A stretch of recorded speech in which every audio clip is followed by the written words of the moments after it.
ঠাকুরের সব জিনিস জোগাড় করে এক এক করে ভোগ এখন ভগবানকে নিবেদন করার পালা। পুজো করার নিয়ম এক একজনের এক এক রকম, তবে জানেন তো এখানে চাইলেও সব সময় সব কিছু হাতের কাছে পেয়ে ওঠা সম্ভব হয় না। এই যেমন দেখুন না, আজ সকাল থেকে খুব আনন্দ করে নিজে হাতে কয়েক রকম ভোগ বানিয়েছি ভগবানের জন্য, তবে তুলসী পাতা কোথাও খুঁজে পাইনি। দুদিন আগে যখন ইন্ডিয়ান বাজারে গিয়েছিলাম সেখানেও অনেক করে খুঁজেছি, তবে কি আর করার, একটা কমতি রয়েই গেল। তুলসী পাতা ছাড়া কখনোই গোপাল পুজো সম্ভব হয় না, তবে আমি আমার সাধ্য মতন চেষ্টা করেছি। একই সঙ্গে আমার বিশ্বাস ভগবান আমার পুজো নিশ্চয়ই গ্রহণ করবেন। পুজো শেষ করার পর মনের মধ্যে একটা আলাদাই আনন্দ হচ্ছিল।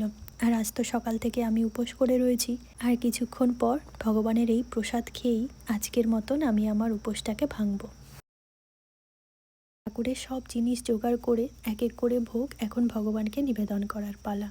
পুজো করার নিয়ম এক একজনের এক এক রকম, তবে জানেন তো এখানে চাইলেও সব সময় সব কিছু হাতের কাছে পেয়ে ওঠা সম্ভব হয় না। এই যেমন দেখুন না, আজ সকাল থেকে খুব আনন্দ করে নিজে হাতে কয়েক রকম ভোগ বানিয়েছি ভগবানের জন্য, তবে তুলসী পাতা কোথাও খুঁজে পাইনি। দুদিন আগে যখন ইন্ডিয়ান বাজারে গিয়েছিলাম সেখানেও অনেক করে খুঁজেছি, তবে কি আর করার, একটা কমতি রয়েই গেল। তুলসী পাতা ছাড়া কখনোই গোপাল পুজো সম্ভব হয় না, তবে আমি আমার সাধ্য মতন চেষ্টা করেছি।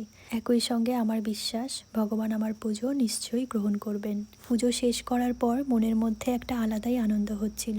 আর আজ তো সকাল থেকে আমি উপোস করে রয়েছি, আর কিছুক্ষণ পর ভগবানের এই প্রসাদ খেয়েই আজকের মতন আমি আমার উপোসটাকে ভাঙব।